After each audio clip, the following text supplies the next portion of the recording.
Okay. Did anyone hear the recording thing? Because I didn't, and it's concerning me. I didn't hear it's recording, but I didn't hear it. Yeah, I didn't hear it either. All right, well, let's assume. I see that it's recording on a red dot. I'm on the phone. And for some reason, I couldn't hear it while on the computer. So just right now. Okay, well, let's hope it's recording, I guess. Cool. All right. We'll pretend that I started when the recording started. Cool. Okay. Hello, everyone. Welcome to the MakerDAO Scientific Governance and Risk Meeting number 104. My name is Long for Wisdom. I'm one of the governance facilitators at MakerDAO. I'm joined by a whole bunch of people who are interested in Maker, 41 currently. And yeah, we've got a fairly large agenda again. Well, hopefully we'll try not to run too long though this week because we've had some long calls recently. Something I usually forget to say, which I probably should highlight more, is that anyone is free to kind of interrupt or ask questions at any point in the call. Just kind of speak up and yeah. Cool. So let's go over the agenda. So we're going to have updates from the domain teams and from governance and MIPs. We've also got a update from Lucas Vocalsang, I think, regarding starting up calls around potential collateral types. So Lucas is going to give us an update on that. We've got the MIP formal submission review, which is kind of the part of the monthly governance cycle. We've got presentations from Akiva presenting the MIP that he's submitted, and we've got the kind of regular presentation from Bishesh on the state of the Peg. And then finally, we're going to finish off with this kind of some general discussion. I think Lev would like to discuss MIP 20, which is not submitted for this for August, but is currently in request for comments.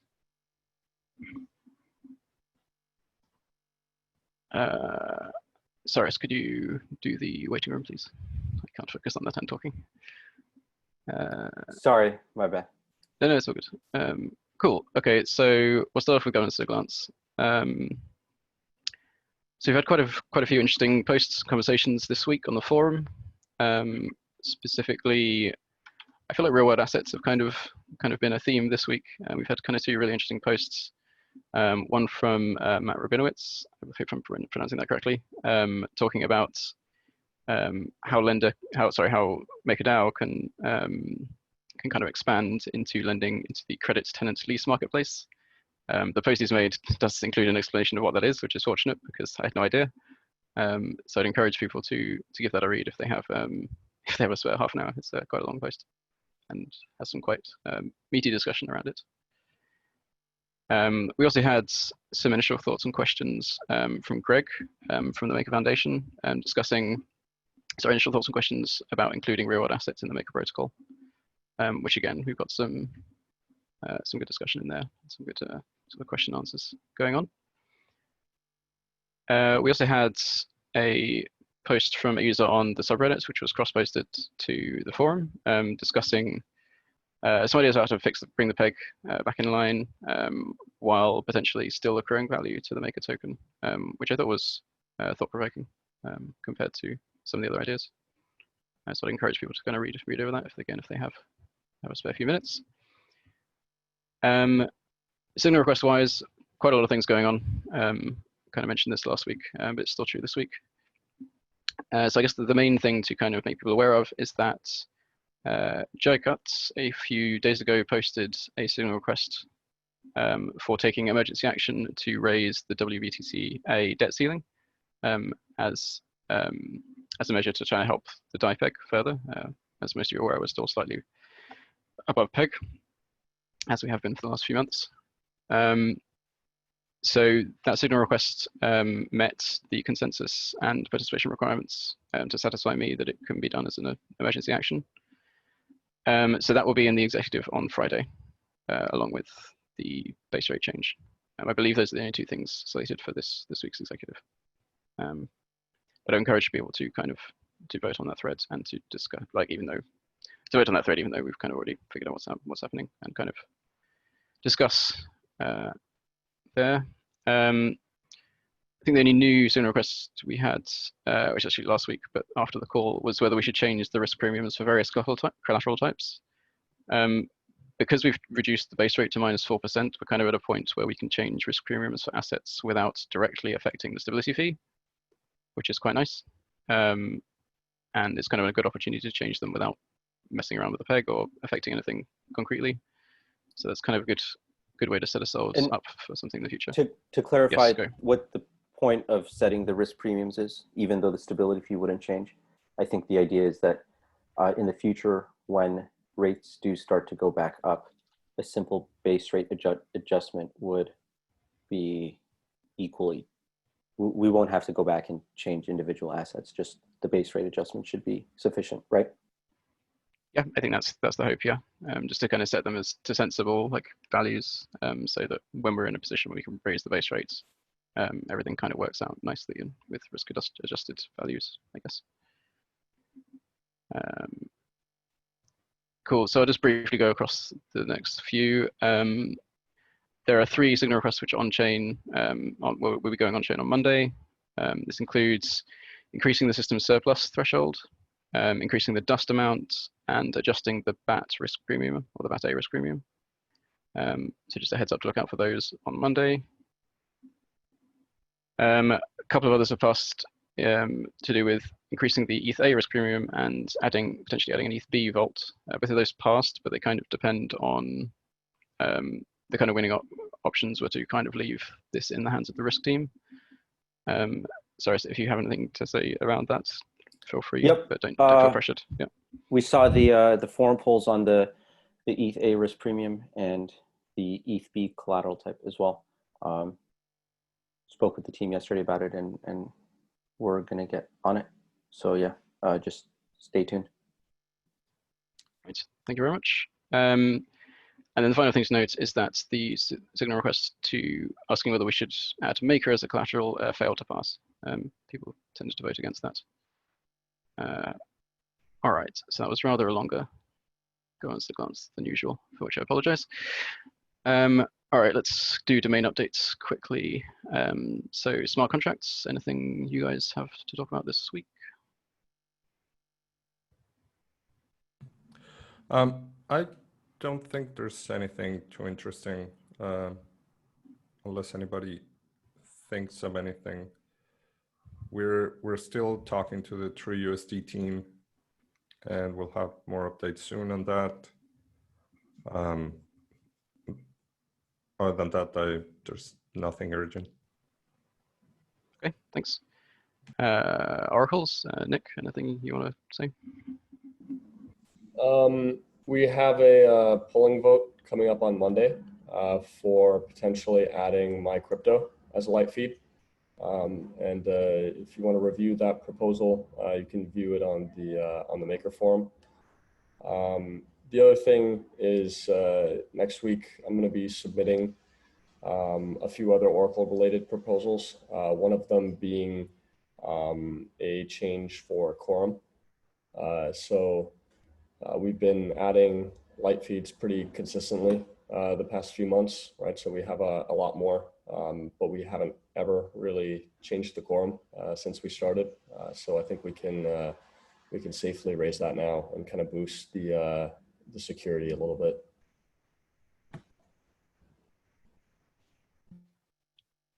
Great, thanks for the updates. Risks, Cyrus, anything else you want to bring up or discuss? Sure.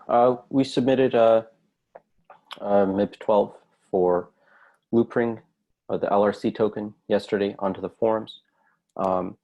Later this week, today or tomorrow, should be seeing applications for, not applications, submissions for PAX and USDT or Tether, and then on the backlog for some time in the next few weeks is Link or Chainlink.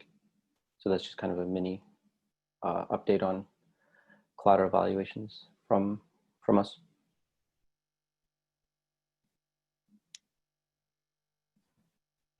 Okay, thank you. All right, Charles, I think we'll come to you in a minute to keep the MIPS stuff together. Lucas, do you want to discuss the Collateral Call stuff? Yeah, I can give a quick update for anyone that hasn't been or hasn't heard about them. We have been intermittently doing collateral onboarding calls, is what we call them. It was coming up to the first MIP 8, correct me if I'm wrong, or MIP 9 vote that there was sort of to talk through some of the different collateral types. And we, and by me, I mean myself and probably Leah from our team, are starting to kick them off again. We were doing them as just part of the Maker community to create a bit of a forum to talk about governance and risk topics that are not governance and risk topics yet, because those collateral types are still sort of very, very early on the stage. But of course, hopefully with the idea that the Maker community can get a better understanding and sort of see what's coming. And so for the format that we're going to start experimenting with, and of course open for feedback, is and improvements, is that we'll do a call on Wednesday at 5 p.m. UTC for roughly an hour every 2 weeks. The first one will be next week, where we will ask roughly two projects, we'll see, to give a quick presentation on collateral that they're interested in submitting or getting included into in MCD, maybe some slides, but sort of get a good overview or sort of in-depth on a particular topic, and then following that, like 20 minutes of discussion. So like 10 minutes on slides, 20-minute discussion times 2, which will get us roughly to an hour. We will be keeping this as open as possible, inviting anyone to join, both on who actually is presenting in the call, but also just on who wants to participate in the discussion. So if you have a collateral type that you think should be discussed, we will be setting up a process for how to submit, and most likely this will just be a forum thread where we can sort of just submit that you'll want to get on, and we'll do our best to, of course, make everyone fit in. So yeah, and invite and hopefully see many of you guys in the next call next week. So on the 12th.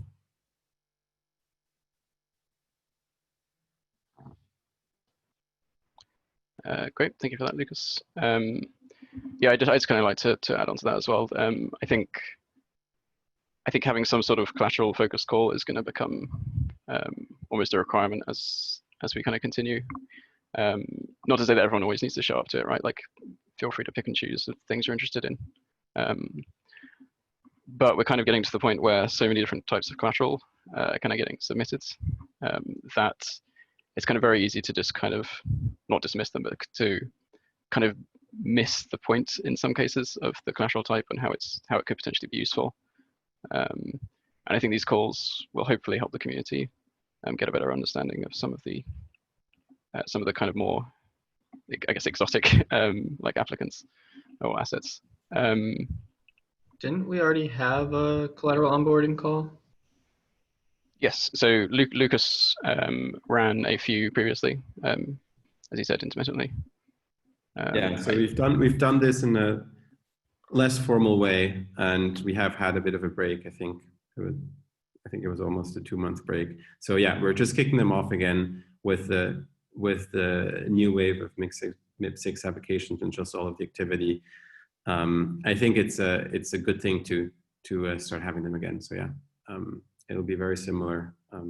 We'll post recordings on the forum, and I can't commit to doing summaries myself. I think my time won't allow for that, but it would be great if someone does want to volunteer for, of course, also putting down some notes and keep an archive for everyone else to sort of see Yeah. Oh,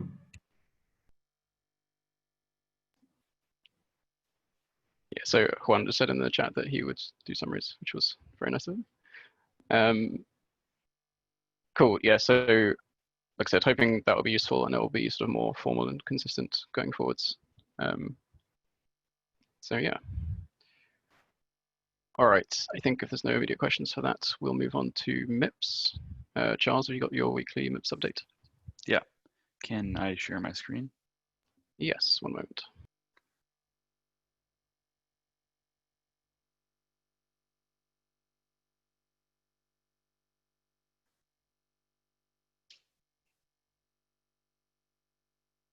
There you go. Sorry, I couldn't find you on the list. Thank you. Okay.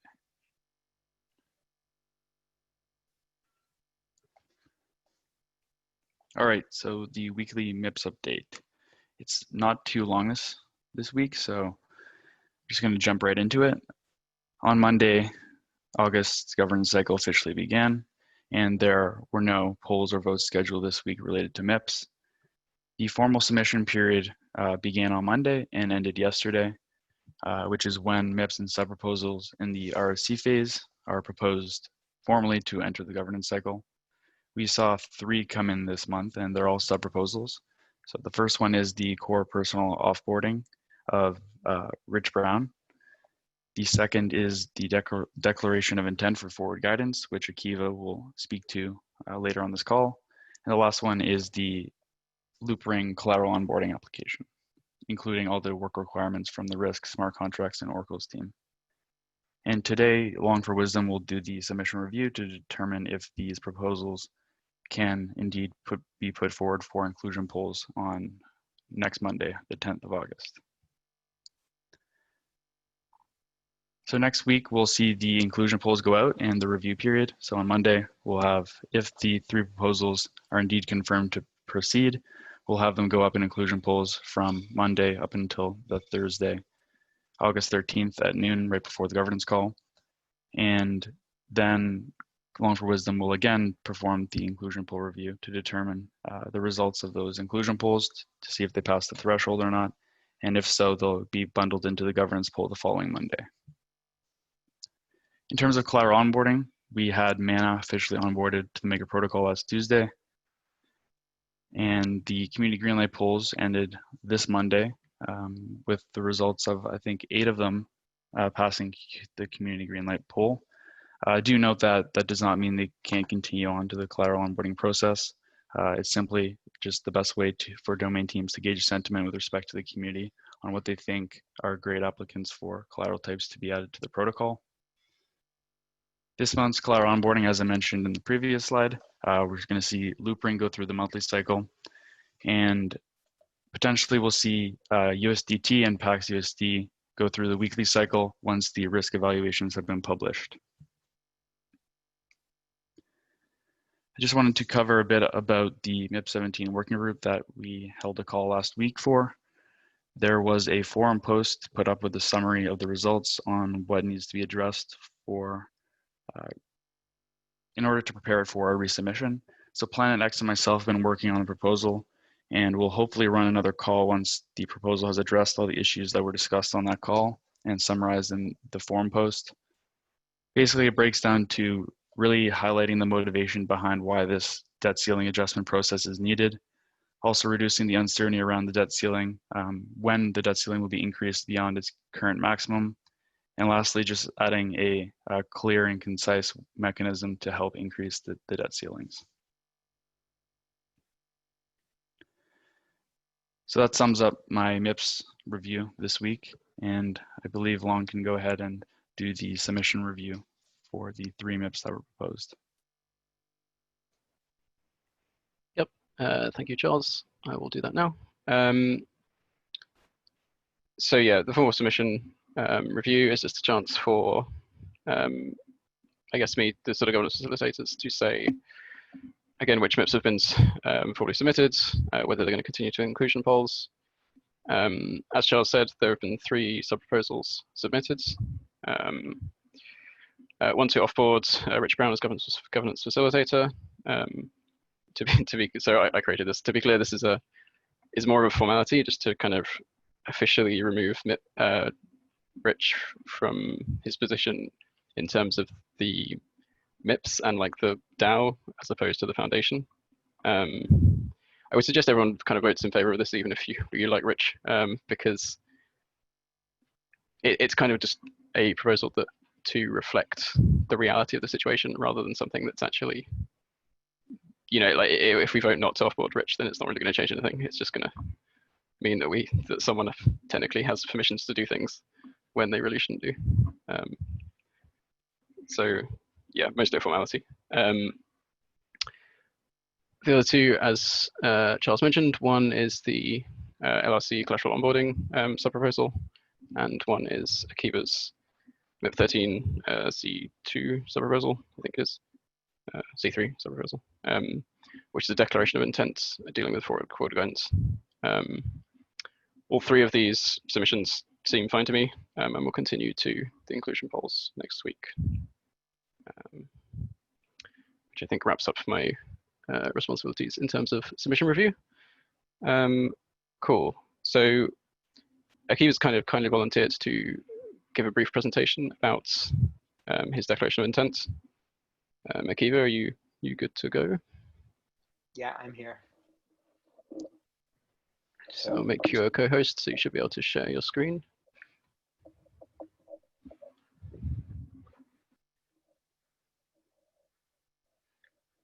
Can you all see it? I can, yep. Yes. Okay. This is a presentation on MIP 13, Component 3, Set Proposal 1, under Long for Wisdom's Declaration of Intent MIP. And I wrote this myself with my business partner, Vitaly. The mission statement of the MIP is to provide stability and transparency in risk parameters, especially in risk premia. If you think about risk parameters today, you'll notice that they're definitely moving a lot. People are posting on the forums and changing parameters, and it's for vault holders, it's not always entirely clear why they're being changed. They don't always understand why they're being changed, and sometimes they feel that it's not always fair to them that it's being changed. The room said the biggest risk is the inability to interoperate with the real economy. What we're going to see later is that the real economy does aim for stability in many respects. So if we're asking if can Maker reach its growth objectives, we have to think, well, can Maker interoperate with the real economy? And can it provide stability not just to DAI holders, but also be providing stability to vault users? So central banks always try to create optimal stability.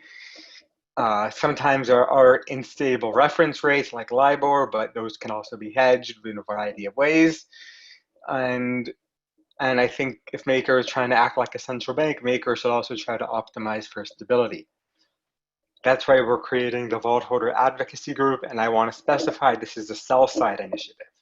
So until today, everything that's been happening in MakerDAO have been buy-side initiatives, meaning all groups are representing MKR holders. But this is the beginning. We're laying the groundwork here of what is to become sell-side groups, where these are groups not compensated by MKR holders, but they're groups that are representing vault users. And these groups, it's the intention that sell-side groups will work together with buy-side groups facing each other, in each one representing their own side's best interest to achieve mutual goals.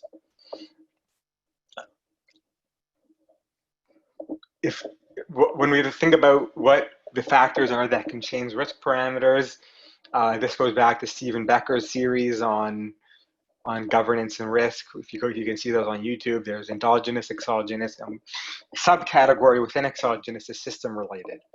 So endogenous risks are risks related to a collateral, or variables, I should say, variables related to a collateral type. So we would look at what variables can change related to a specific collateral type. So maybe a custodian changes, maybe the volatility changes, maybe the liquidity changes. These are all categorized under endogenous. And part of the job of the vault holder advocacy group is to identify these and advocate for guidance on these variables from the risk teams.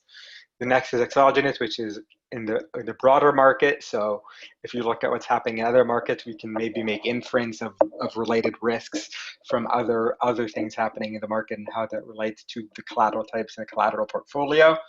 And then there's system related, which is monetary policy. So if you think today, I mean, a lot of the time system related risks are system related variables are impacting parameters. So for example, monetary policy can influence risk premium.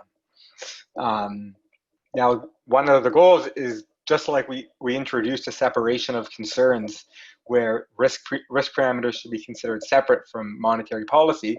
This should actually not just be in the voted constructs of RP and base rate. This should actually be a governance-wide mandate where we separate monetary policy decisions from risk decisions. We're going into the August cycle now. If we can get through on that, we're gonna create a working group. We're gonna post about it on the Maker forums. We're gonna invite everyone to the working group in September, hopefully, and then try to have hopefully some forward guidance in October. And hopefully, if we do this by 2021, we can start to see the development of sell-side domain teams, which will increase the maturity of MakerDAO. Why now? MakerDAO is trying to get new corporate users. Corporate users like predictability. Corporate users can't justify changes like this to their board where the interest rates are going all over the place, and MakerDAO wants to attract new users, so we need to keep parameters stable. And this is my contact info and my business partner's contact info. You can ask us any questions you want.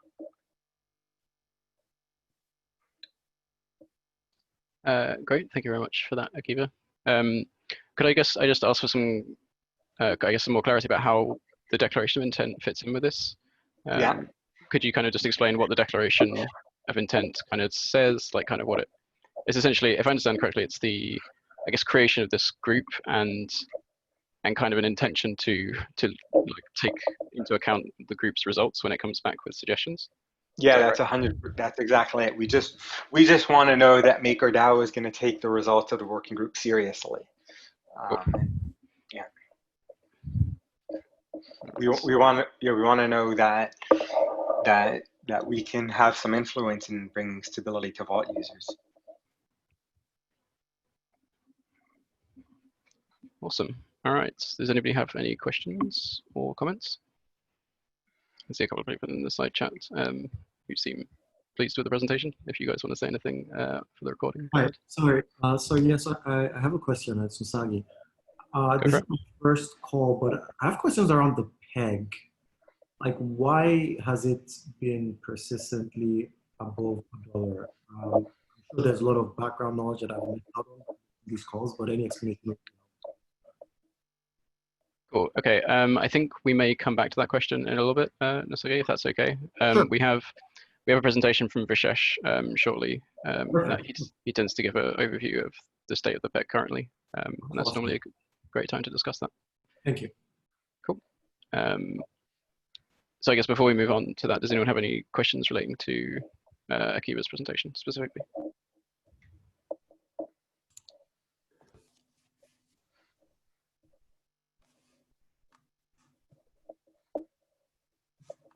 Okay, looks like no. All right, thank you very much, Akiva. Much appreciated. Pleasure. All right, Vishesh, if you're ready, should we move on to State of the Peg? Sure. Let me just give you presentation bars. All right, you should be good to go. Okay. So just at a glance, what's been going on with the peg. So for context, if we look back to, say, the beginning of July, a month ago, we were kind of still operating at this steady state of DAI being basically at $1. And that was persistent for a while. And then basically around... Vishesh, Yeah. sorry not to interrupt. We can't see your screen. Are you sharing as usual? Oh, Or? yeah, I am. Let me just try it again. Cool, thanks. Can you see it now? Yes. Okay. Cool. All right. So, yeah, we were operating at the steady state of DAI, basically sitting at $1.01, and then, roughly around the 20th of July, 22nd of July, we started to see another run up there. Basically, we explained this as being hugely a function of yield farming activity, drying up the liquidity out there for DAI, and basically ending a lot of arbitrage activity. And we can explain why that happened. Basically, what the mental calculus has been, I think, for a lot of players is even though more DAI was being minted during this time frame, anybody who's going to sit there and try to market make on DAI has this mental calculus of, okay, well, I can make a 2, 3, maybe 4% profit in the short term versus, say, a 600% annualized yield.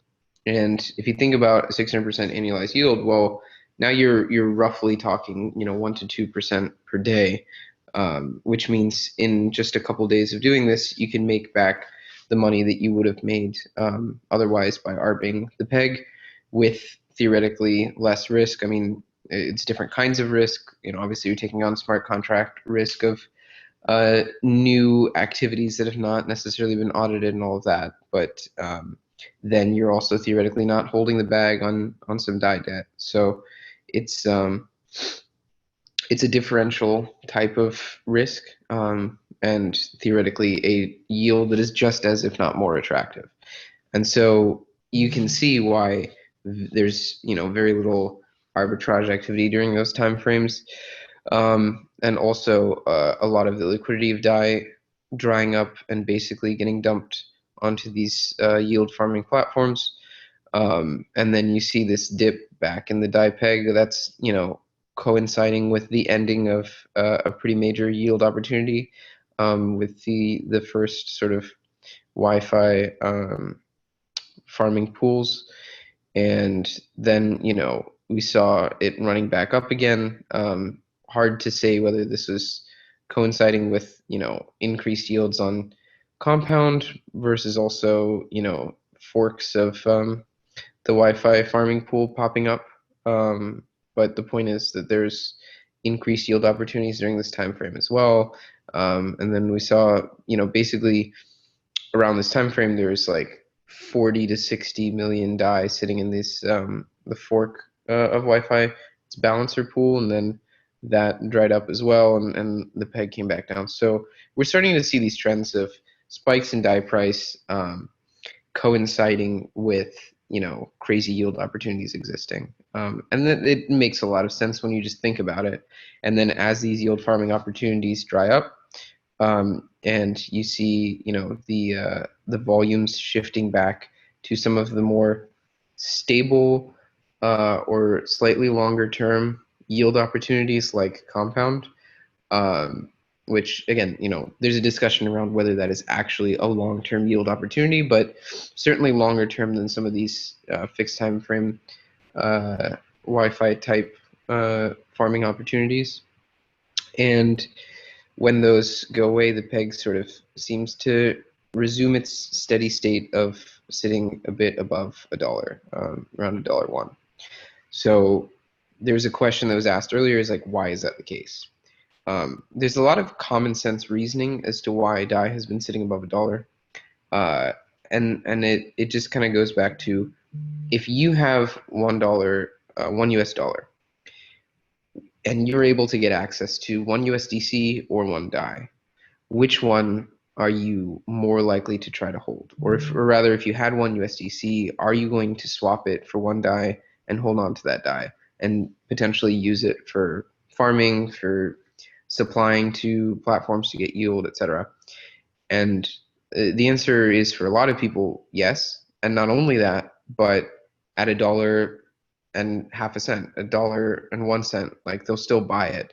and they'll still use it for those opportunities, because paying that 1 cent premium is worth the ability to A, get access to those yields, or B, get access to the ability to pay down debt, or C, get access to the ability to have what is basically a call option on the illiquidity of DAI itself, in the sense that people have realized, okay, well, if I buy DAI and hold on to it or use it for other things, when there comes a time frame when there's liquidations or there's not much liquidity on DAI or the debt ceiling is capped out, etc., the DAI price will go up. And so they have the ability also to cash out then. It's a different kind of arbitrage. So people are almost arbing up the peg even when it is already above $1.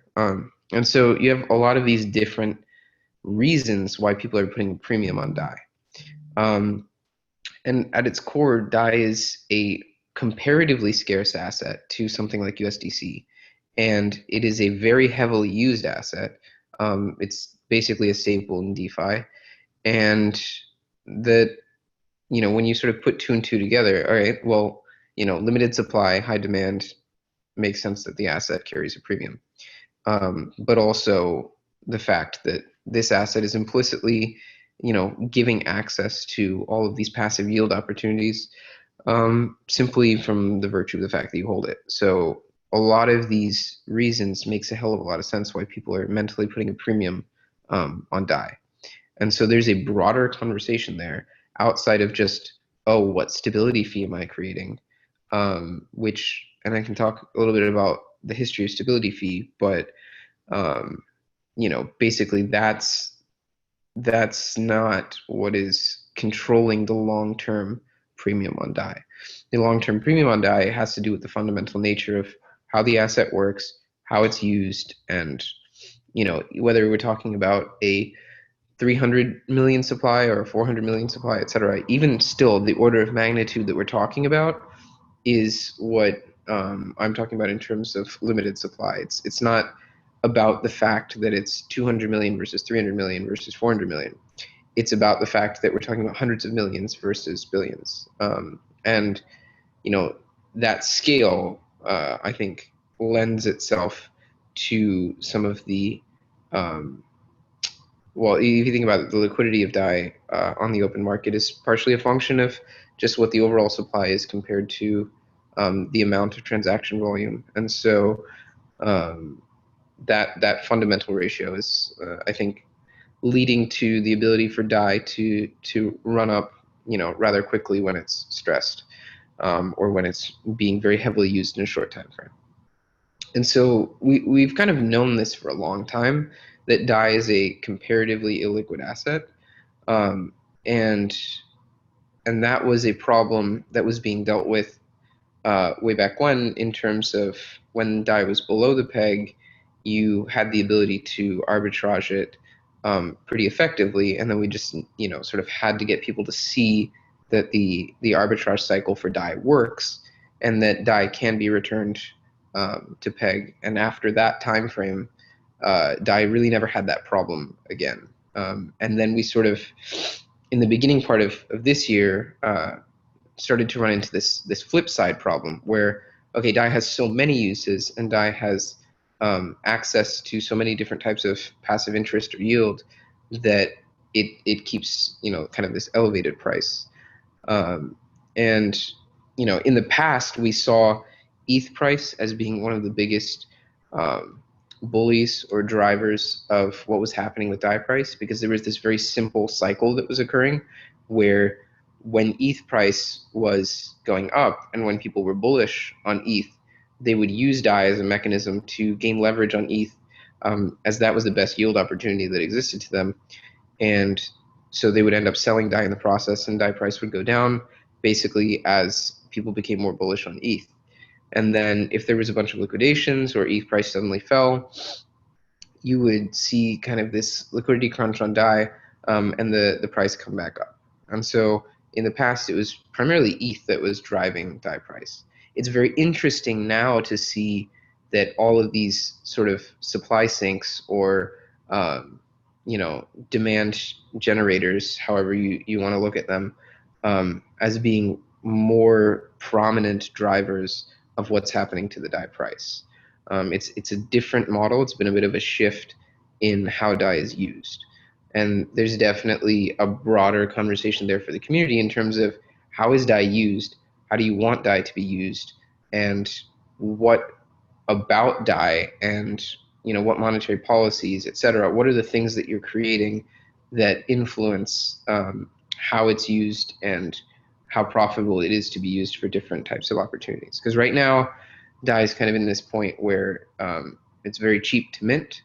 There's a lot of effort in place right now to make it easy to mint, and that has sort of led to large volumes of it being minted, and being primarily supplied to yield farming opportunities. So we can talk about sort of how much dye there is and roughly what's going on with that. So we're looking at a total supply of 374 million dye, with a total 568 million debt ceiling.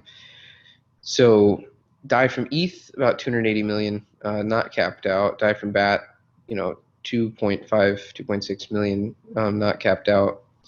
USDC, 47 million, not capped out. WBTC, 40 million, capped out.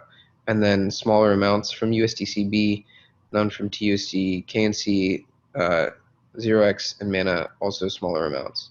So when we look at the WBTC dye supply, so this basically, as the ceiling was moved, got capped out pretty quick. And so the latest was the 40 million. BAT, basically this dropped off after March 12th when there was a bunch of liquidations, and dropped off further as it became a big yield farming target for Compound. And then just right at the end of July there, shot back up to 3 million, and is kind of sitting roughly close to there. ETH. So ETH has been very interesting to watch, because if you look at the grand scheme of things since MCD launch, there's kind of this steady linear growth pattern to dye from ETH. And then it was transposed down after the March 12th event, because obviously, there was a watershed of a lot of the dye supply, and I'm sure a lot of hesitancy in terms of what was going on with dye, and some uncertainty there. And then, but, despite the watershed, that resumed its sort of continual linear trend. And then this sort of suddenly accelerated as yield became more attractive for dye. And ETH, obviously, there's still a huge interest for people to use ETH as collateral and maintain exposure to that asset while still minting dye to use for yield opportunities. And I'm sure for leverage as well, but it seems that the yield opportunities are driving a chunk of that. And so this basically accelerated rather significantly the rate of growth in the in July, and then much more so at the end of July. And now it's sort of shot up to 290 million. And it will be interesting to see whether this is a stable continuing demand for dye, or whether this is sort of a short-term praise for a lot of the yield opportunities that exist. My personal rule of thumb is to expect that when things shoot up suddenly, they have the ability to come back down suddenly as well. And so if these yield farming opportunities all kind of dry up, there's or some other asset becomes the primary target for them, there's a very serious question to be asked of, okay, this spike of 130 million dye, like, does it come back down by 130 million? Is this sort of sticky demand for dye, or transient? And I think that's a really important question to consider, because if 130 million dye were to be dumped onto the open market tomorrow, like, you'd be dealing with a very different peg problem. And that's something to consider. As far as USDC, so USDC has been a very fickle kind of supply. a few big actors kind of moving the overall supply of it very quickly back and forth. I think it's primarily used by traders because they sort of see it as the most kind of profitable asset to mint, most profitable / least risk asset to mint DAI from, especially given the collateral ratio is lower than what's required for ETH. So we saw this supply kind of jumping around quite a bit, but it's been sort of consistently growing to about 47 million now. So all in all, what we're looking at is basically an excess of 210 million DAI being supplied on Compound, which is a pretty significant chunk of the 374 million that exists. So you have more than half of that just sitting on Compound. You had this balancer pool of the Wi-Fi fork that dropped. It was at roughly 40 million DAI in there, and then it jumped up, I believe, to 60, and then dipped back down now to 16 million. You have about 5 million in the Curve DAI pool, and then more, I'm sure, is sitting out there in subsequent yield farming pools. So all in all, a hugely significant chunk of the DAI supply is currently being used for yield farming. So that's why we spend so much time talking about yield farming as a component of the DAI supply and where the DAI is going, because it's such a huge chunk of the equation at the moment.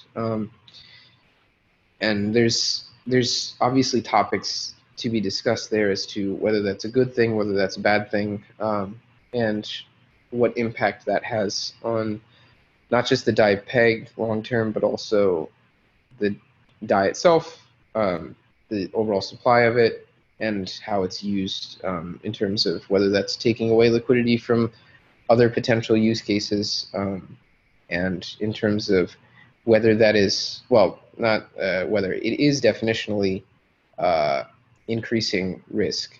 There's a question of risk for who and what sort of benefits is that generating. I mean, obviously it generates risk for MKR holders in the sense that there's a limited amount of insolvency that MKR can cover, right? So that's what MKR exists, just so that, we don't talk about it that often anymore, but MKR is implicitly an insurance policy. And so it's there to insure against the insolvency of DAI in the collateral pool.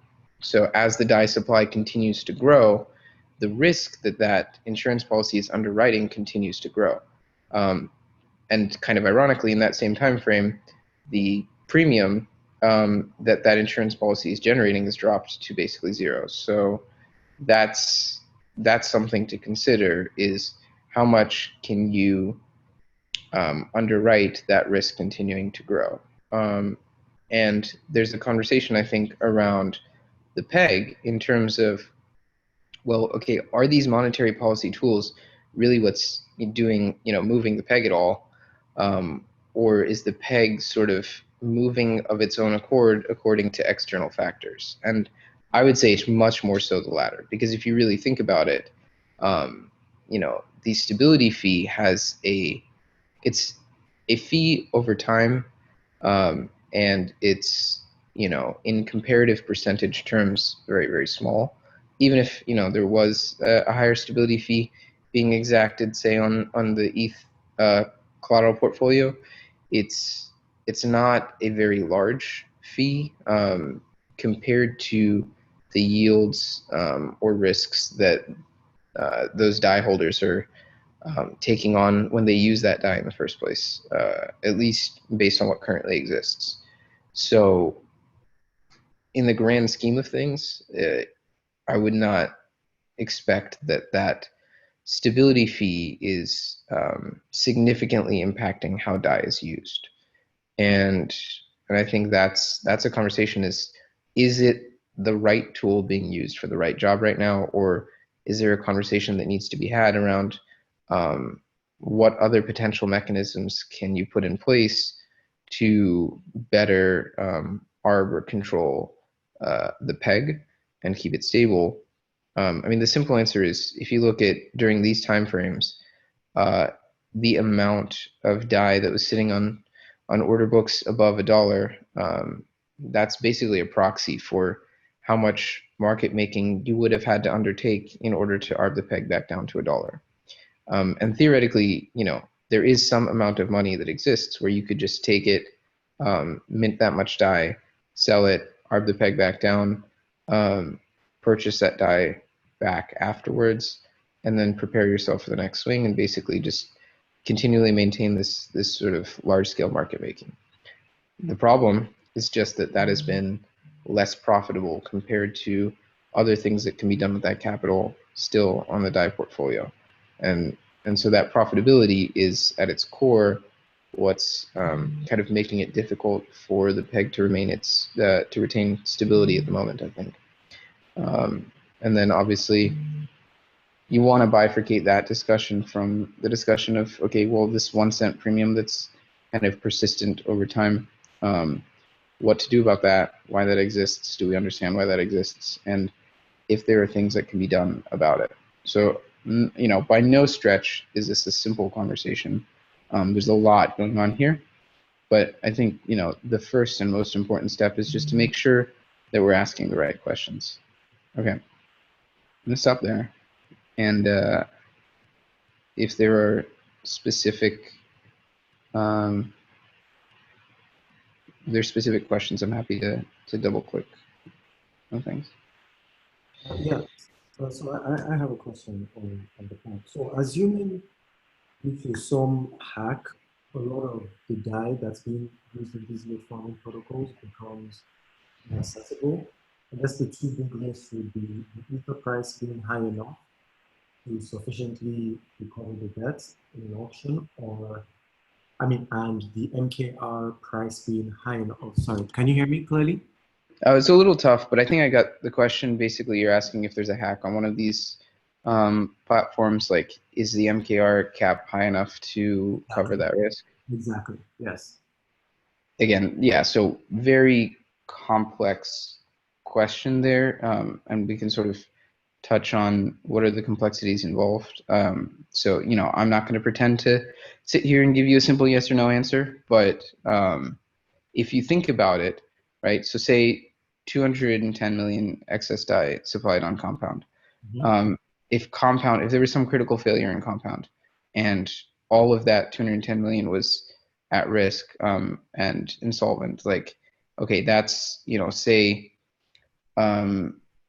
what the market cap is of MKR, it's not as simple as saying, okay, is the market cap of MKR greater than that amount? And let's say all of that value was lost tomorrow. It's not a question of can the MKR market cap simply cover that? It's a question of what is the subsequent series of dominoes?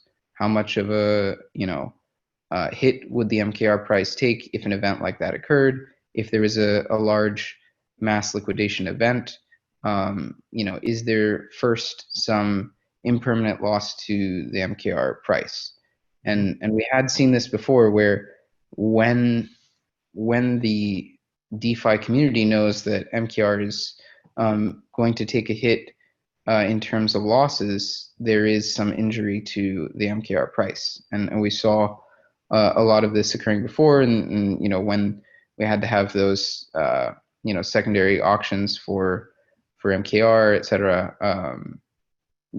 There's some math to be done there around how much that cap can cover, but I think it's 100% the correct question to be asking right now of, like, what kind of risk is ballooning as the supply continues to grow and continues to be locked up in 3 or 4 contracts. Mm-hmm. Now, as far as the technical question of, like, how risky are those contracts, that's not something that I'm necessarily going to sit here and pretend to be able to answer. It's, you want to have really well-versed smart contract developers sit there and talk about, okay, here's these contracts, here's how good they are, here's, like, some percentage value of how risky they might be. And again, a lot of the times risk evaluation is going to be relative work. It's how risky is something compared to something that we all expect. And I think at the end of the day, that's how a lot of pricing works, is what is expected and what is unexpected. And it's just kind of identifying how far out of what is expected in terms of risk or loss would a contract really go. And so I think there's an embedded complex smart contract evaluation question there as well. But you can also look at it common sense wise. If you have 374 million of an asset and 210 million is in one contract and something goes wrong with that one contract, yeah, there would be a huge potential loss event. And so you have to sort of think about how much of that risk you're willing to take on and compared to like a multiple of the current market cap of MKR and what ratio you're really comfortable with. Because at the end of the day, also a lot of that risk management is about what ratios are the community or the shareholders, et cetera, comfortable with. Yes, that helps. And then, sorry, my last one, it's a follow-up. Assuming this yield farming craze goes on for a long period of time, do we have any emergency solutions, or are we just gonna have to sit with the peg staying above 1? Well, I mean, I'm not sure what you mean by emergency solutions, because there have been a number of emergency actions that the community has taken. My point was, I think it would be good to have a holistic conversation around the types of actions that are being taken in terms of moving stability fees, moving debt ceilings, introducing more assets. Are those sufficient measures for, bringing the peg back down to $1? Do you expect the peg to come back down to $1, even with all those measures in a short to medium time frame?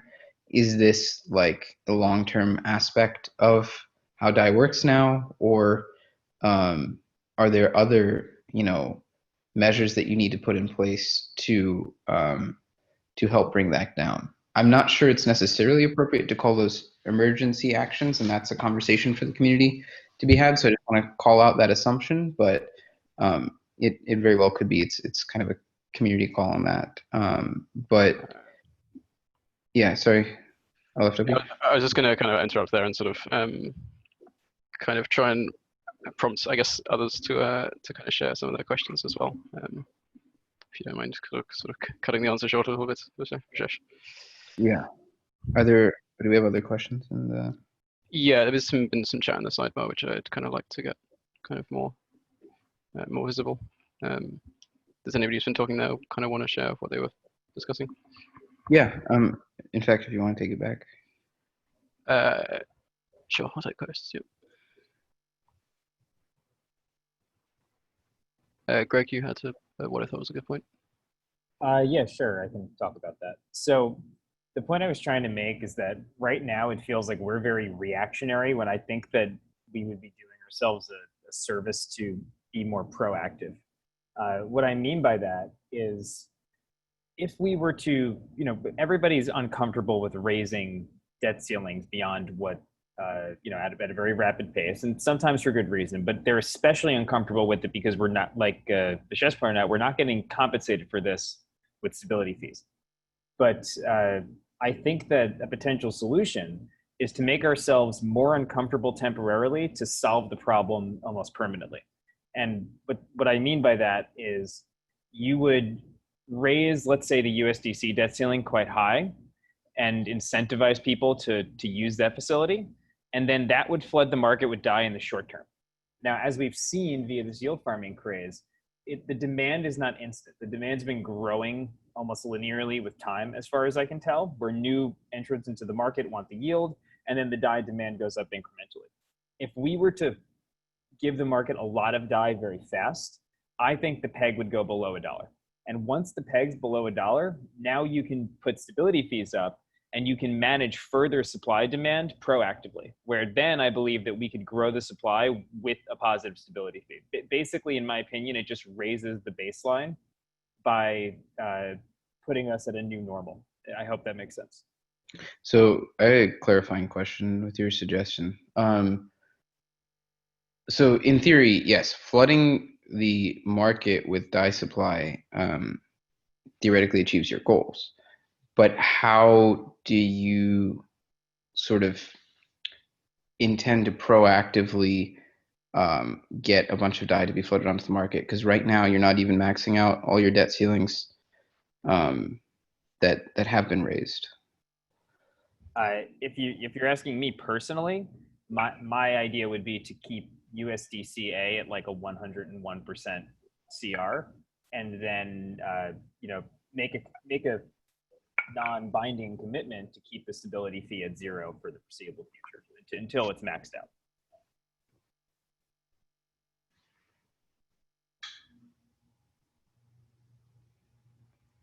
Yeah, I mean it's hard to say whether lowering the collateral ratio. Again, conversation to be had. The backdrop of all of this is pretty much everything you're talking about is some form of increase of risk. So that should be an important backdrop. But theoretically, yeah, lowering collateral ratio of USDC is one way to improve the amount of utilization of the existing debt ceiling. So that part does sort of make sense, but I don't know if that would necessarily even be enough of a move, though, in terms of like the way that you're talking, right? If you're talking about flooding the market with more DAI liquidity to help bring the peg back down, there are two sort of assumptions that are inherent there. And one of the problems is there's been a significant increase of debt ceilings and also a significant, hugely significant increase in mintings. But that DAI doesn't, like when that DAI is created, it doesn't make it on the open market. It just goes and gets deposited in more yield farming opportunities. And so my question is kind of, how do you, I really love the suggestion of start thinking about this proactively instead of reactively, because I agree. I think that's been a huge problem, is a lot of the actions that have been taken in terms of peg management are pretty reactive.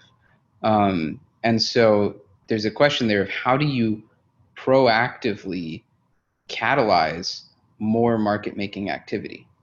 I do just want to add one thing, Vishesh. Yeah. I want to point out that whatever the collateralization ratio is on USDC, that effectively puts a ceiling on the DAI price. Because if you're a yield farmer, you're not going to go buy DAI for $1.02 if you can mint it at $1.01. Well, and there will always be people that would rather purchase it than hold USDC and deposit it and mint it in the Maker smart contracts. Like that bucket will always exist, but I get what you're saying for sure. And currently, I mean, there's by and large the DAI price does seem to sit around $1.01 when it's not being stressed by crazy yield farming opportunities. So wouldn't it then just continue to sit at $1.01? I don't think so, but I'd love to hear some other opinions too. Yeah, there's an interesting effect if we put a sort of hard cap on the price. It may provide a shelling point such that people may be more inclined to short sell at that before that point.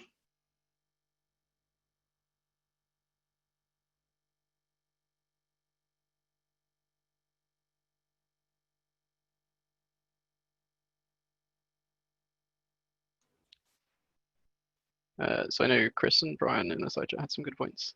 Do you guys maybe want to speak to some of those? Cyrus was talking as well. Cyrus, do you want to say anything? For me, I think there's some unexplored consequences of super low liquidation ratios. I just think it needs some careful thought before we go that far. Things like liquidations, stability fee accrual, the Oracle live price feeds. I don't know if it came across clear to everyone, but essentially what a low liquidation ratio for USDC does is it allows It allows users to deposit their USDC, draw DAI, and walk away. And they essentially abandon their vaults. The good thing is that the liquidation ratio basically puts a cap on the DAI price because it's essentially in arbitrage. It's essentially a closed loop arbitrage.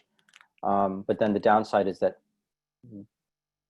there will be just all these abandoned vaults in the SIT protocol, and we don't really have a very clear action plan on what to do about that going forward beyond that. So that's my immediate concern. All right, I'm just going to jump in quickly here. So I think we're going to push the MIP20 discussion to next week, given the current time and the fact that everyone seems fairly into this discussion. I think we'll try and go for another 10 minutes, then I think we'll call the meeting. So if anybody wants to make some points before we end, please do.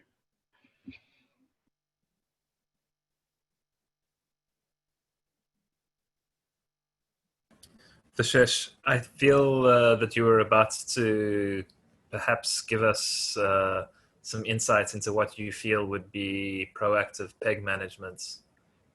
And then we got sidetracked again into the debt ceiling. Would you perhaps have any further comments on what you think would constitute responsible proactive management of the peg? Well, and I feel like people always think that I'm on the cusp of giving them a silver bullet answer, but yeah, I mean, the simple answer is I don't think we've necessarily come up with a good comprehensive solution that solves all the problems and also, you know, maintains,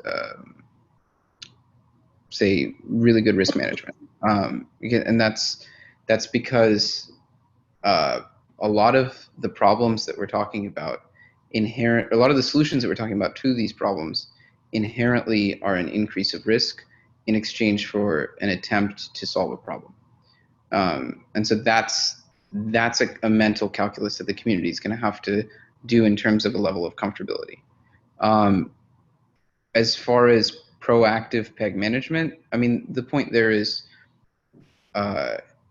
currently, if you just increase the debt ceiling or say lower the liquidation ratio, and I'm sure that does increase utilization in percentage basis.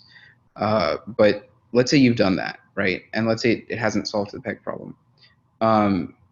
What is the solution? And that's what I'm just asking, is to ask this question of what actual direct management solution is put in place where you are either yourself arbitraging the peg or facilitating, causing someone to arbitrage the peg.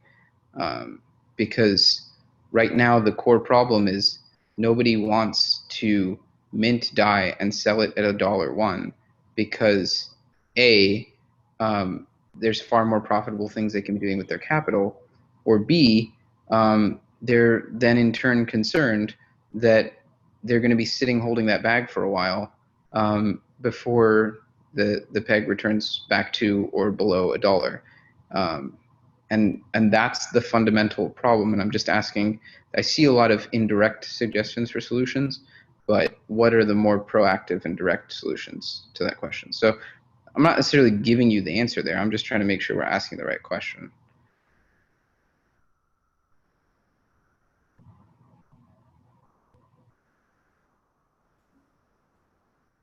Okay, I'm done.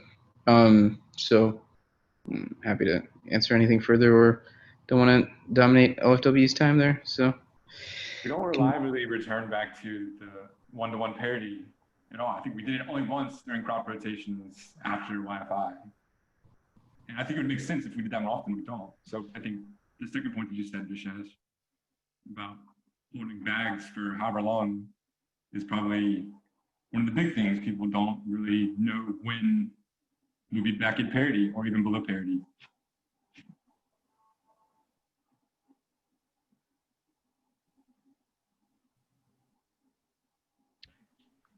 Sorry, well, some people are having difficulties hearing you. Could you repeat all that a little bit louder? Well, not all of that, but summarize that a little louder.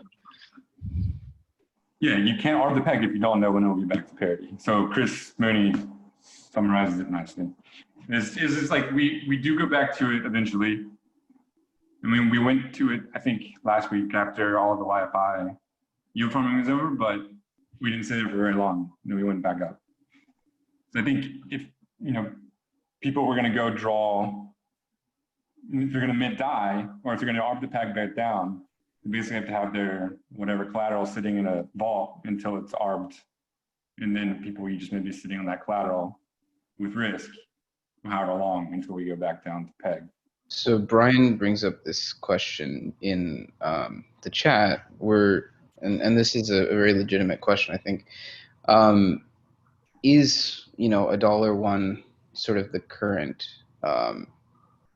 floor? Is that more or less where, yeah, and I want to echo, I was going to echo Cyrus's point there. So I was going to say that basically post Wi-Fi farming, though there's a lot of slippage and trades coming back down below $1, it wasn't even long enough to make it into, say a 24-hour volume weighted average price.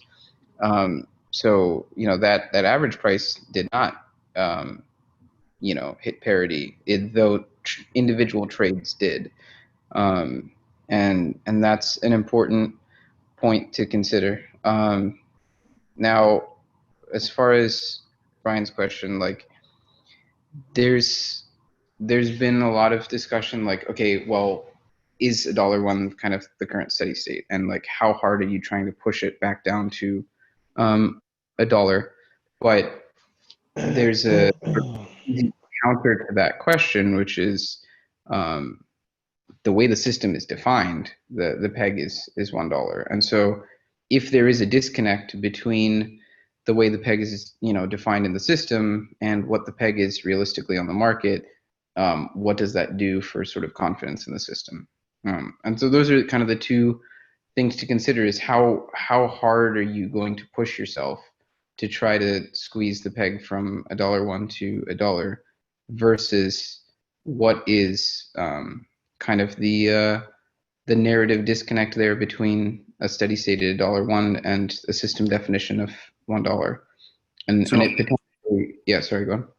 So I have an idea. I talked with Sasha about this. I think we should, this is a function of yield farming, right? And my idea is to go and mint, bump the WBTC market cap up to by 100 million. What does that do? You have 100 million DAI come on the market. Is that going to be all going to be absorbed by the yield farming? No. And the reason why it's going to come on the market and they have to sell DAI, they're going to go and sell their DAI for USD because they're borrowing basically Bitcoin at 0. Meanwhile, the interest rate arbitrage versus the overall market is like around 6 to 8%. So we'll fill up the vault dramatically and bring down the peg very big time.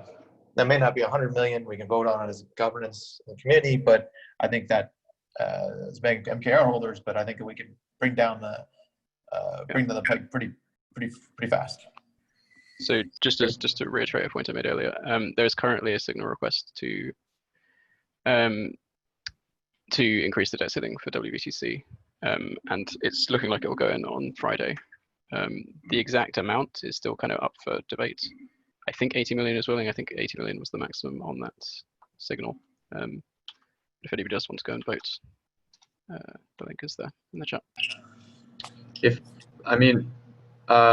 The 80 million debt ceiling, though, is already almost all of the WBTC supply. So if we rose it by another 100 million, I guess, are there ramifications of having a debt ceiling above the total supply of WBTC? It may have gone up. I saw one of those Twitter bots said that like 500 plus WBTC was minted like in the last 24 hours.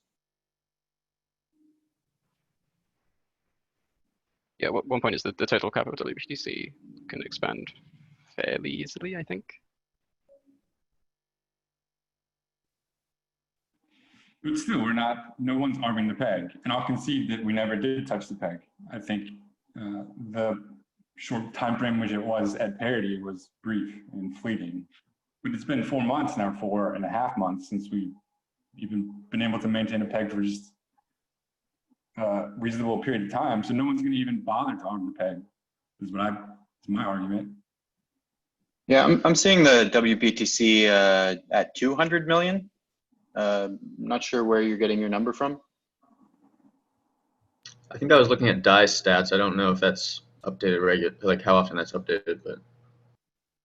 Oh, that's locked in, but I thought you were talking about total supply. The total supply is 200 million. Yeah, right now it says that we have, right now it says that we have a utilization rate of like 40% on DAI stats. I don't know if that's updated, like how often that's updated, but. Is that of the total supply? I think that's for how much of the DAI is minted from that. Or maybe I'm wrong on that. I don't know. Maybe it changed. There's two utilization things. There's like a percentage of the debt ceiling used, and there's a percentage of the total supply locked in Maker. So Will was asking if this cool, stuff. Yeah. Sorry, let me jump in. Yeah. Sure. Yep. So utilization is at 100. So yeah, there's 40 million DAI almost out of the 40 million DAI from WBTCA. 10%. That's the amount of DAI backed by WBTC. So 10% of all the almost 400 million. And over to the right, yeah, the total supply. So 43% of all WBTC is locked up. Almost half is locked up in Maker. Oh yeah, sorry, I was not accounting for the collateralization ratio. So yeah, you're correct. We would be at around 80% of the supply if we doubled it.